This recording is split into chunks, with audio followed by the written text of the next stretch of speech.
everyone, welcome to this podcast, Talks with Tech Founders and Leaders. This is Nita, your host. Today we had an amazing guest with us, Urte Zahn. She is a serial entrepreneur with 10 plus years of experience in corporate world. She is a female founder coach for tech startups and head coach at multiple incubators in Berlin. She's also a martial artist. We talked about her startup experience and what is the best timing to talk to investors based on her experience, also the struggles with which co-founder faces, and also importance of mental health and more. So hope you enjoy listening to this podcast and stay tuned.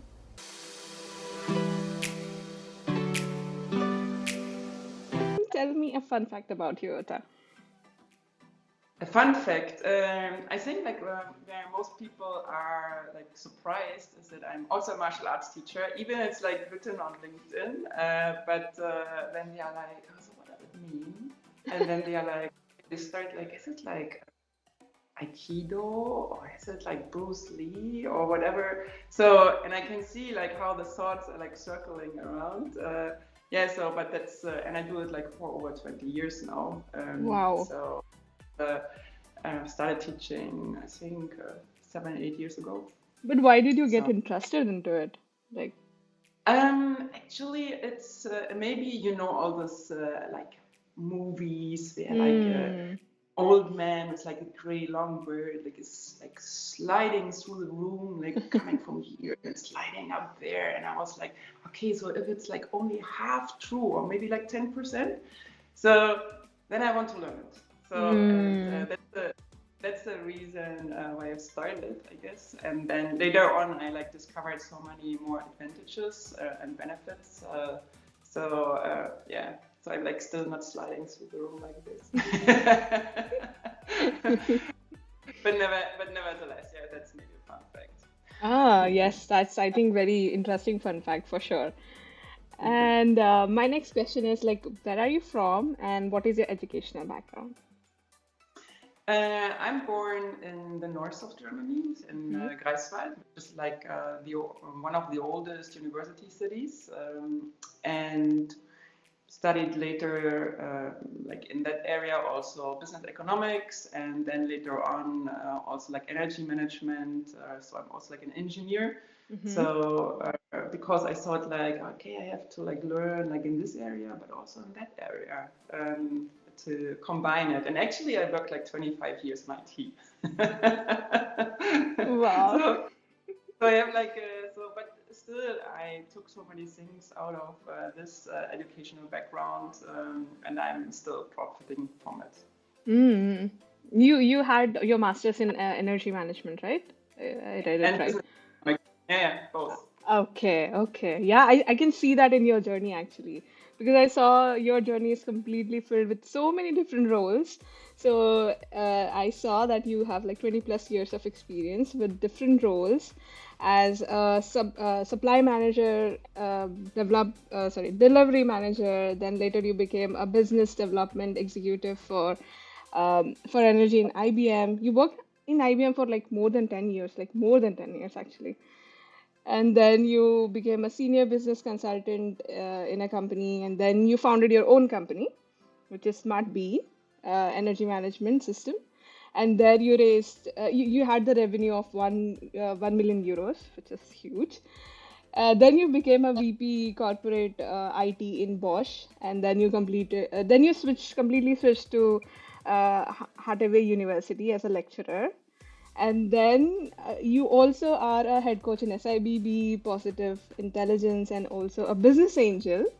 Oh my God, there's so many roles here. So how was your journey so far? I think the most important about a journey is if you look back, it still makes sense. And it's something, it's not something like this here, but if you look back and then you're okay, basically it's almost like a line. So I would say I acquired different kind of knowledge on the way, but it's for me it's still the way in the direction of also teaching. So, and you can call it whatever you want. You can say it's mentoring, it's coaching, it's lecturing. Yeah, all about passing knowledge, also work with like students or with like other people, so with like founders on their way on their journey to help them to maybe avoid one or the other mistake, but also like to make one or the other mistake, like maybe more in a safe environment. Mm-hmm. But then, like, why you were working in a corporate life for like more than 15 years or 10 years, I would say. But then you switched to your own company. Then what was your trigger for starting your own company? And any like fears while starting it? Mm, I think so. I would say like I'm like almost fearless. The only thing where fear appears is if I have to ski like a black what is it like slope or like pass down. So Mm-hmm. that's like really where I'm like, how can I avoid this? So that's not mine. But apart from that, it's like more seeing the opportunities, seeing like, okay, you can like fail, but wherever, if you haven't tried, you don't know. And yeah, so that's maybe it's like in that direction. And then you switched to Bosch after your company. Then why did you switch back to corporate life? Okay, so it's like maybe I can continue on with the question before. Mm-hmm. So why did I become a founder? Yeah, So yeah. I think I have acquired so much knowledge and so much experience like in bigger companies. Then also have like seen the same from like customer side. So I Mm-hmm. moved to the customer side.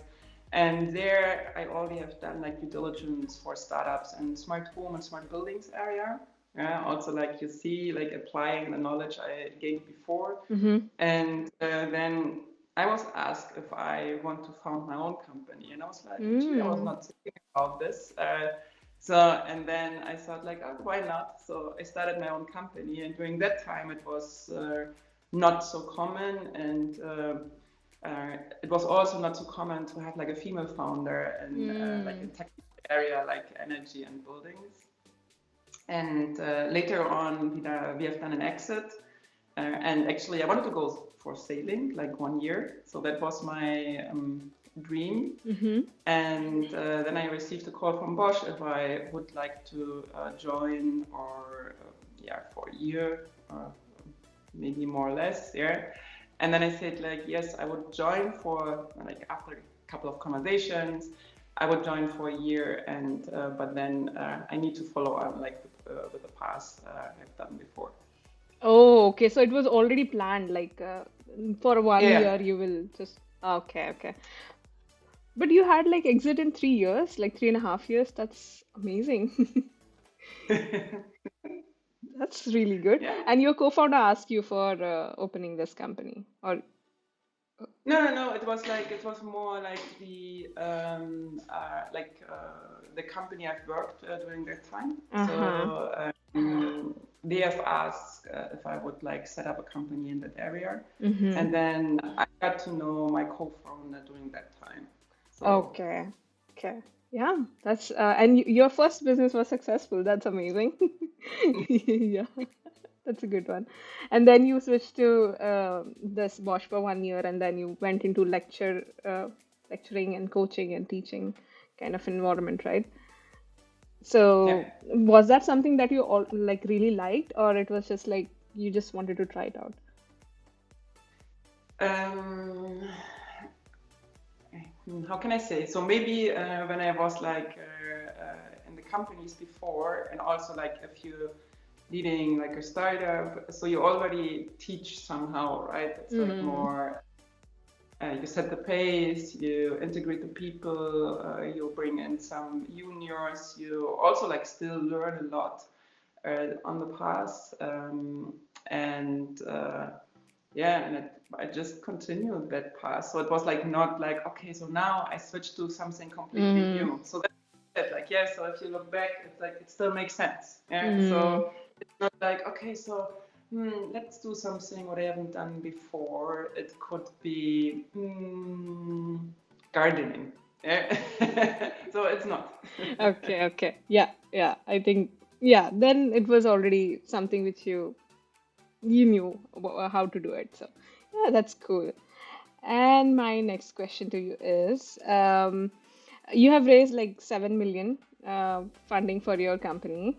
So, and you also worked with like 20 plus people in your company there and the startup.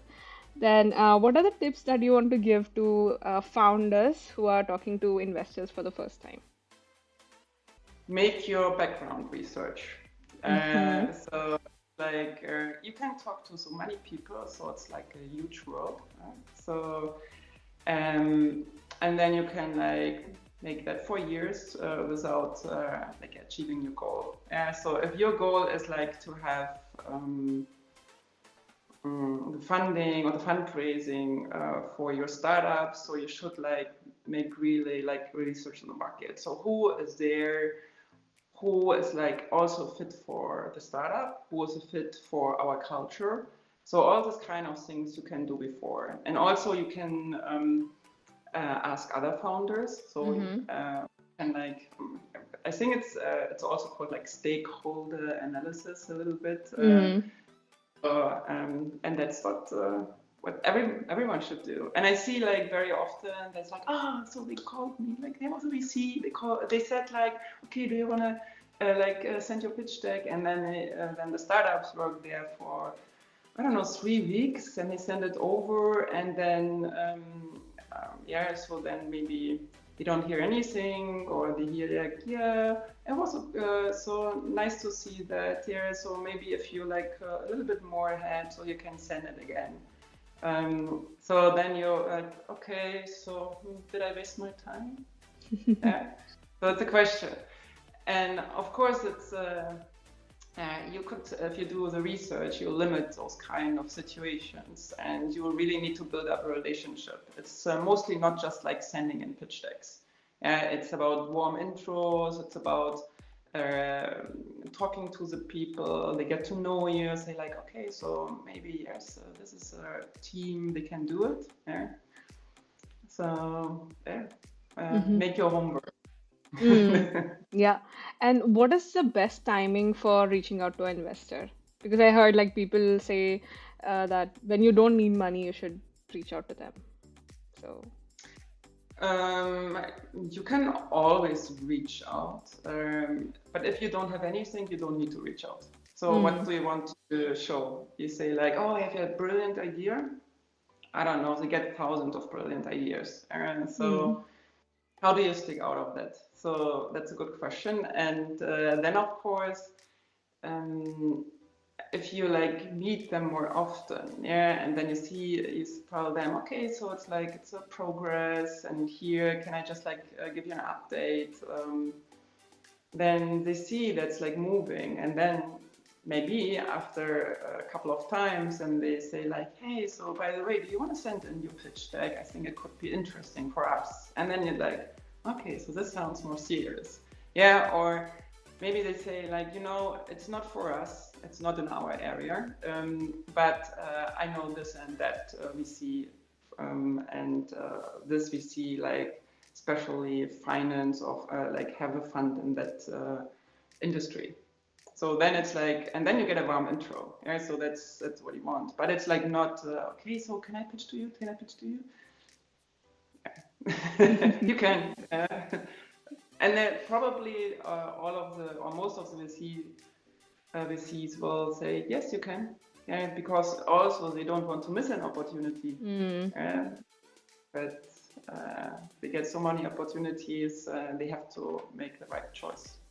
Yeah, yeah. I think maintaining that relationship is very important to let them know what is going on. And if they really feel that they are interested in the founders and what they are doing, then I think it's a good way to get the money. Yes. And when you need it, that's also very important. Yeah. And my next question to you is like, you have been a founder, so what helped you the most in your tough times? What helped me most?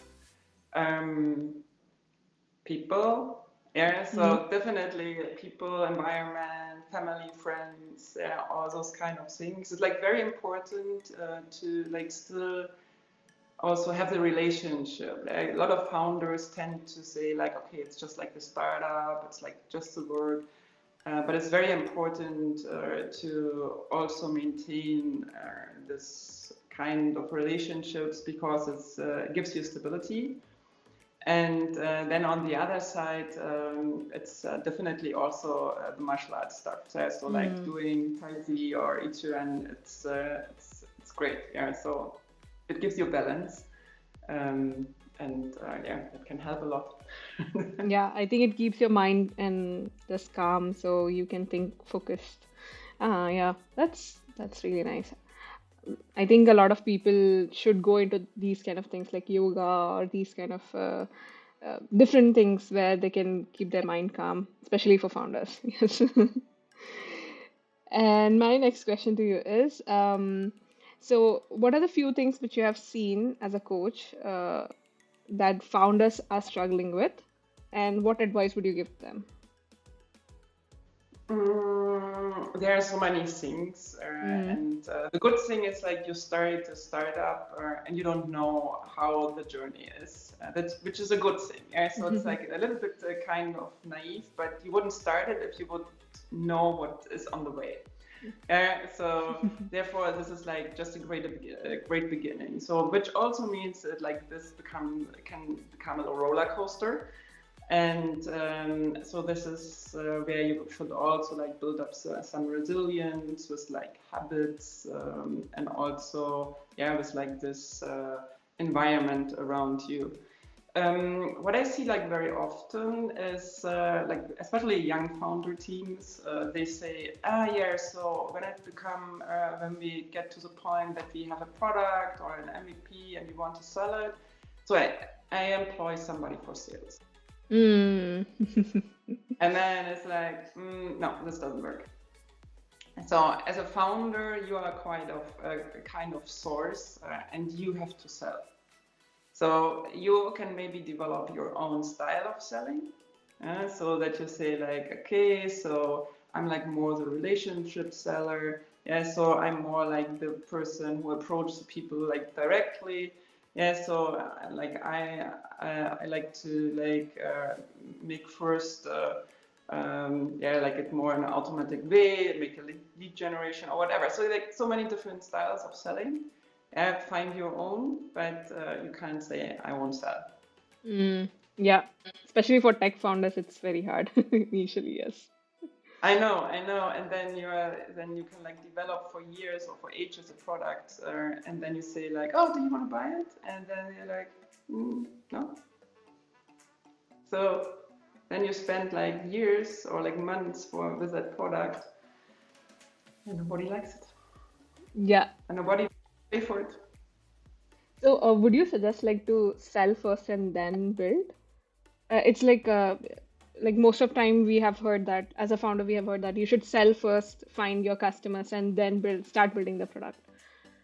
So, It depends, right? It depends on the product. So if you have like a research heavy product, so you mm, can't. Maybe you would say like you still start to sell, right? So if you apply for a grant, for example, you also have to sell. Yeah, so you have to sell that the team can do it, that you are on the right way, that there's something what's worth to explore from the research side. So that's also like selling, and also like for so you can like also have like different approaches where you say like, okay, so let's try it out. Yeah? So make some user research, build something little, and try if the people want to have it there. So and then so maybe you say like it's all automatic. Yeah, and still like for the 10 people you can like still make it manual and it looks automatic. Yeah, so yeah, also possible, yes, but just to try it out. Yeah? And users at the beginning of those kind of journeys, they're usually like very friendly, yeah. So and patient. So, but later on, you have to master that journey. And others, like you need a little bit more. So it depends. Yeah, I think it depends upon the product and also like which kind of market you are getting into and all and all. Yes, that's true. Yeah. And I see you have a lot of focus on mental health and positivity and these kind of things. So, why do you think for a founder or anyone this mental health is important? And just one tip which they can do to maintain it. Mm, doing a walk in the nature and Mm-hmm. leaving your mobile or your smartphone at home. Smartphone at home. Mm, two hard things. Yes. Yeah, it's like walking slowly and exploring the nature is like one hard thing, and especially like leaving the mobile behind is like another hard thing, you know. Yeah, Mm. but it's like, yeah, very often it's some kind of addiction already. Here it's like, no, I don't send any WhatsApp. So if you would count it, it's maybe not more than 3. And I'm like, yeah, but I received 10 in the last half minute. And how can that be? Mm. And Yeah, so why do you think it is important for anyone? because so we have something which is called monkey mind. So the monkey mind means like you jump, it comes from the Chinese, like from the older Chinese history. So where it's like the monkey is like jump, it's a synonym for thoughts. Yeah, so we Mm-hmm. jump on the thoughts. So Mm. there's a thought, jump. Oh, there's another thought, jump. Yeah, so we jump around, and then at the end we are neither happy, so nor have we done anything.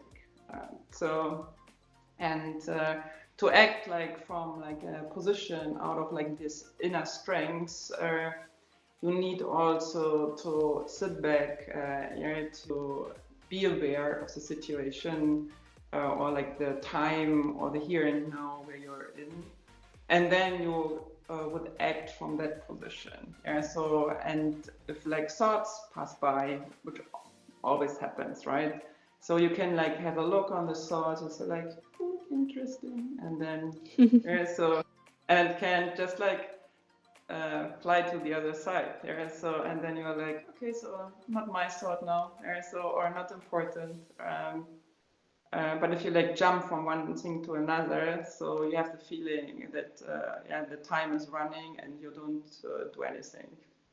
And I know it's like if it's but it's like I want to learn, I want to explore this and that. Yeah, uh, yes, it's true. But if you are like come like more from a position out of the inner peace, which like comes more with a balance, then you are like more successful and also more happy. Yeah, you can have better focus because that's the right word. Yes, yeah, that's very important for especially founders because they go through so many thoughts. They are having so many things in their hands to work on, and this monkey mind, I think this I can I can relate to it because there's so many things going on in your head, and it's very hard to focus on one thing and then just do it. So, yeah, I think this Yeah. mental health is very important for anyone, especially founders, because they deal with so many things. And also maybe like one other point, like Hmm. very often I have seen, so there is a model which was developed in Stanford University, which is like called saboteurs, Hmm. let's say assessment. So where you can like assess your saboteurs, like your own saboteurs, and everybody has like a different combination of the saboteurs. But very often in the field of the founders, you have the hyper achiever, it's called. Mm. So like once you have reached a goal, you go for the next, you go for the next, you go for the next. Yeah. So and which is nice. Yeah. Like to have this kind of strength behind, but not this like moving forward. Yeah, without like looking. It's like the team still with me. Yeah. Is I is it like really that I'm like successful, or is it just like do I set goals here just like I can achieve them? Yeah. And this is like something what happens if you act out of a position of stress. All right, so if you're like very stressed, and if you act out of a position of inner peace and calmness, or so more relaxed way, then you would like say like, okay, I can set like goals which are like 150%.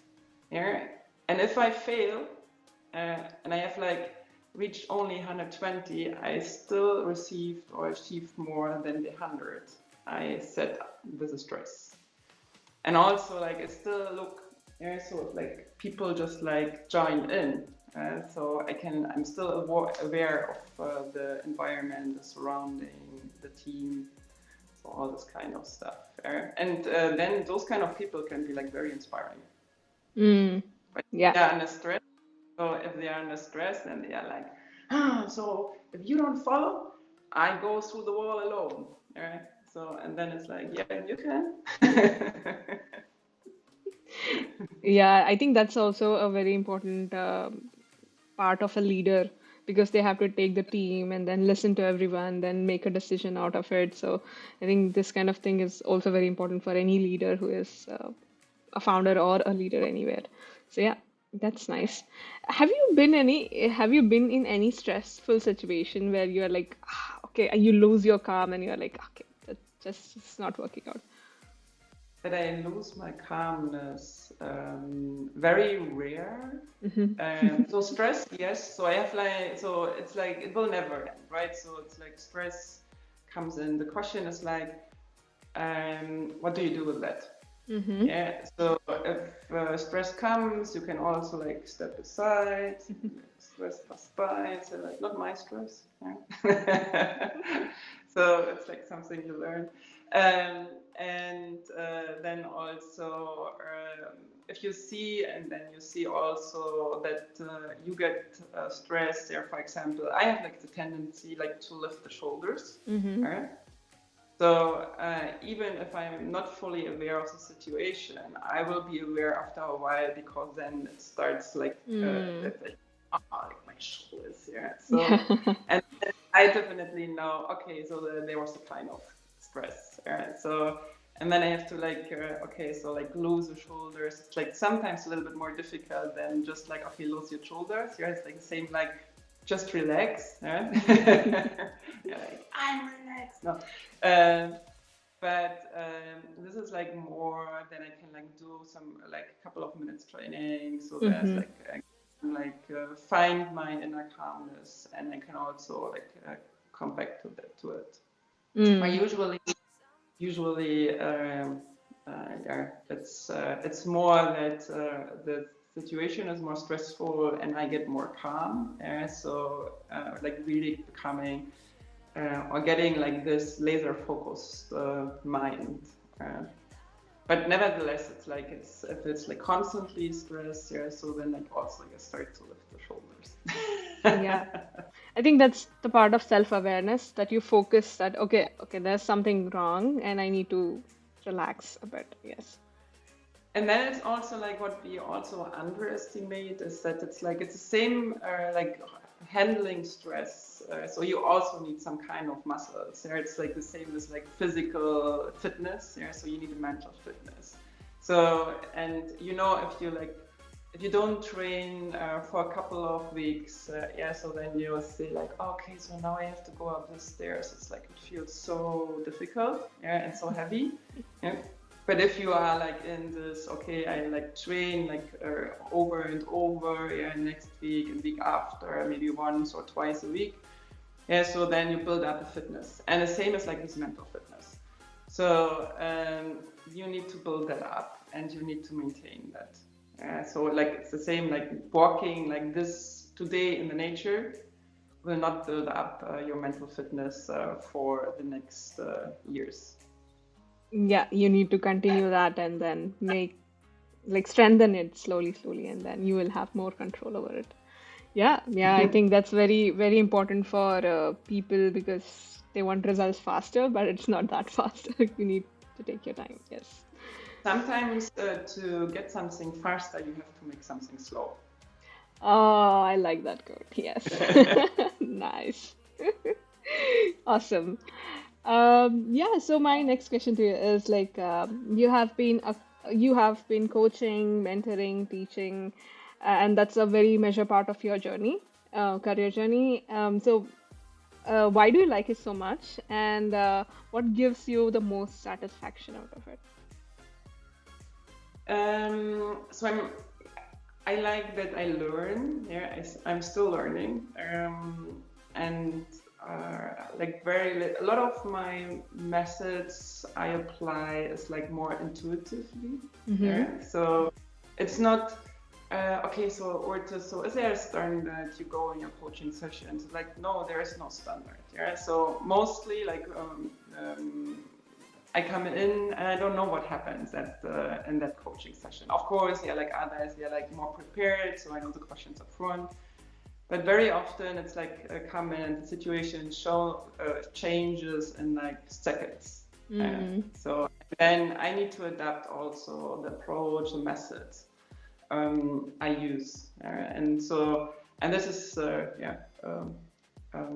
it's a very nice feeling, yeah, and also gives me comfort. And I'm also like quite safe in that environment, and it also contributes to environment with the coaches, so that they feel also safe. Yeah, so if I feel safe, I can also transfer this kind of safety to the coachee or coaches. So if it's like a team, and then we can like act and discuss or like talk in an environment like very open and very transparent.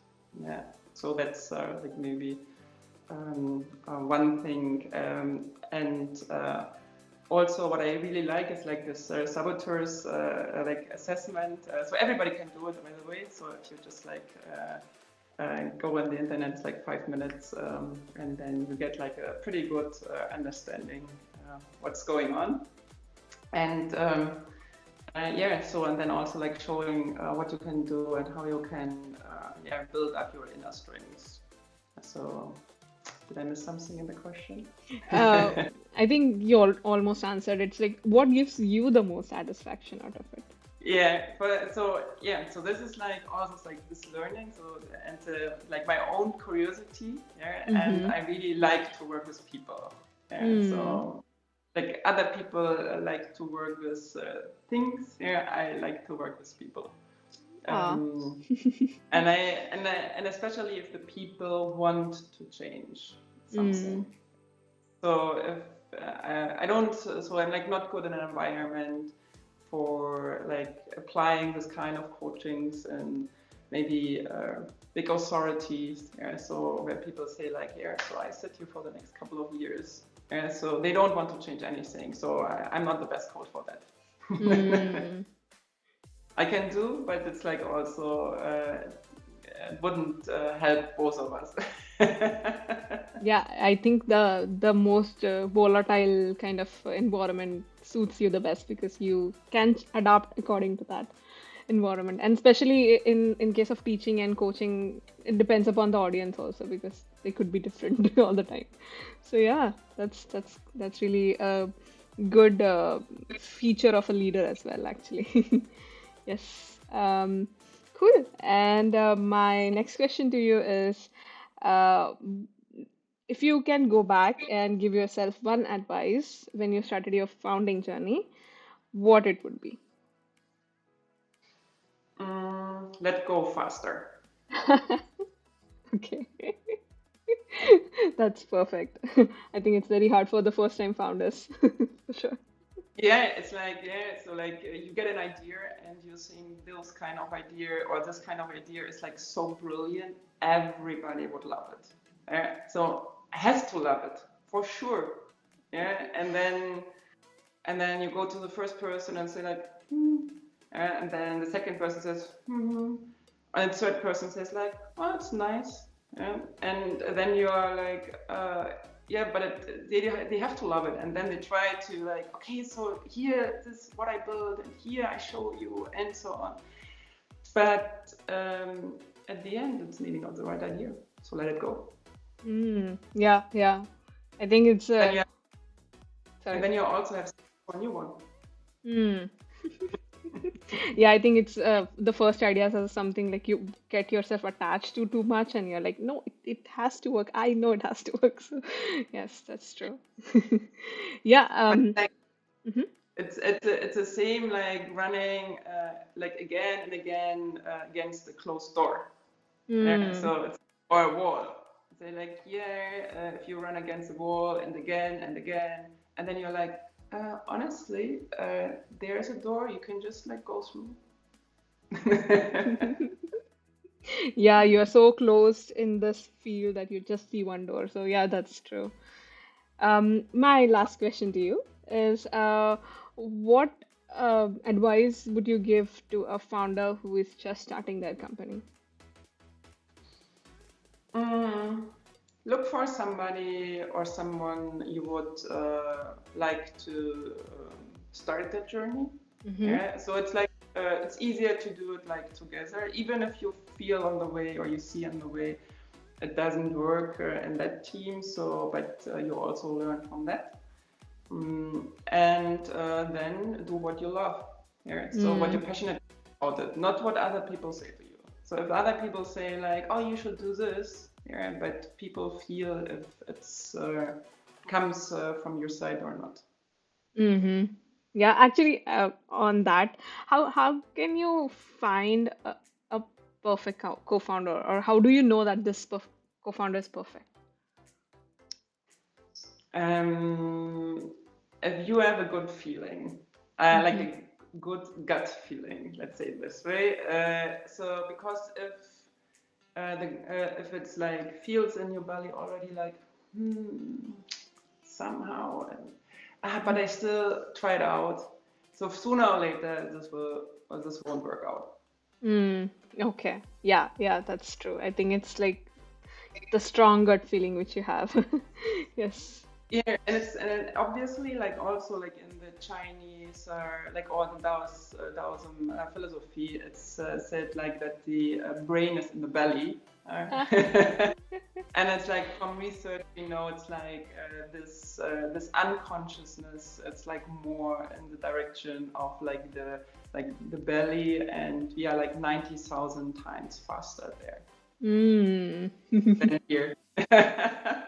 Yeah, because brain do a lot of calculation that maybe this might work, this might not work, and all. But your gut always has the right answer that okay, this feels right or this doesn't feel right. So yes, cool. I think I'm done with my questions. I have just one curious question.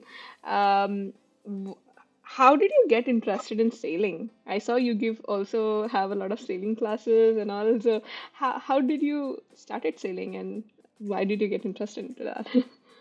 I think it's also maybe again something like curiosity. So Mm-hmm. when I've done my first study, I lived in a sailor and surfer flat. So Mm. they took me along for sailing, so which is also like a couple of decades ago. And this is how I started. So I kept it, and then later on I have sailed in different areas in the world. Also, like sailed once a competition was like fun as Mm. well. Twice actually. So the first one was also still at the during the study. So we have won uh, the let's say the award of the hearts of the people, like best motivated and funniest team, not in terms of like being the fastest on the water. Um, Oh, that's the best one to have actually. yeah, it's like and yeah, and then like now I'm like also like combining Tai Chi and Qigong and sailing, so in Greece. So let's see how that Wow. goes. So you want to hop on and join in? So like still you have still a couple of seats. Oh, that's maybe after baby. Yes. Maybe after. Yeah, but I think that's amazing because that's a very good combination of nature and your inner peace. Perfect. Yes. And especially if you sail, you usually can't use your mobile. Yeah, it's a mandate then. Yes. Cool. Yes, that's amazing. I think I also saw that it's on your LinkedIn, so I think a lot of people would definitely go to and search and look for it, of course. And yeah, I think we are done with our podcast. Thank you so much for your time. It was so efficient, actually. Yes. Yes. Yeah. Quite a journey. Yes, I loved it actually. Learned a lot of things from you actually. I did learn it before also when I was in SIBB, but now I also know a lot of your background and also your learnings. So So what is like from that time? What sticked most with you? yeah, I think the inner peace and self-awareness is something which I am getting to because sometimes I have a lot of swings and these kind of things. But that awareness that you are going to have this or you are not in the right mood, so you should not do something which is important right now, otherwise you will just destroy it. So these kind of things, I think I am learning, and I think that you also told the same thing. So as a founder, as a going to be founder, I'll keep this in mind definitely. Yes, self-awareness. Yeah, and walk Okay. in the nature. Yes, It's an easy one. yes, and continuing that. Yes, that's very important. Exactly. Yes, Okay, cool. cool. Then So thank you so much and have a great day. have a great day too, and then all the best for September and the new, let's say, in German it's Erdenbürger. Mm, So uh, like a new citizen, like Ah, a new okay. citizen on the planet. Oh, that's nice. That's a word for it. That's cool. And it's also like, there's like one thing, it's called planetary citizenship. Oh, wow. There's some amazing words in German. So that's cool. Yes, thank you so much for that. Okay, so then Anita, all the best, and then see you maybe in like one of the Ask You Founders or later on. So pretty sure, like Berlin is at the end still a village. Yes. Yes, true. Yes, then. Thank you so much. See you. Bye bye. Okay, bye bye.